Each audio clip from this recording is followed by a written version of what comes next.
हनीमूनच्या रात्री पत्नीच्या डोक्यावरचा पदर हटवताच तरुणाला मोठा धक्का बसला.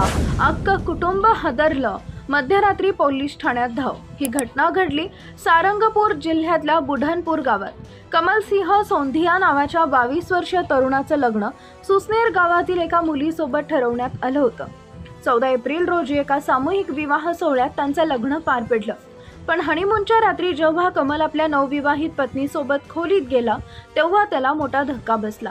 त्याची पत्नी फोनवर कुणाशी तरी बोलत होती आणि ती म्हणत होती की कमल आणि त्याच्या कुटुंबाला झोपेच्या गोळ्या देऊन घरातील दागिने आणि पैसे घेऊन मी पळून जाणार आहे. संशय आल्यावर कमलनं तिच्या डोक्यावरचा पदर बाजूला केला आणि त्याला समजलं की ही तरुणी ती नव्हती जिच्यासोबत त्याचं लग्न ठरलं होतं. जिचं नाव राधिका असायला हवं होतं, त्याऐवजी समोर आली होती सलोनी नावाची एक दुसरीच महिला. यानंतर कमलनं आणि त्यांच्या कुटुंबियांनी थेट पोलीस ठाण्यात धाव घेतली. पोलिसांनी जेव्हा तपास सुरू केला तेव्हा आणखी मोठा प्रकार समोर आला.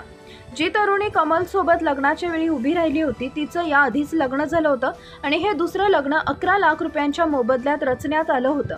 5.5 लाख रुपये तिच्या वडिलांनी घेतले होते तर उर्वरित 5.5 लाख रुपये एका मध्यस्थ कालूसिंह याला देण्यात आले होते.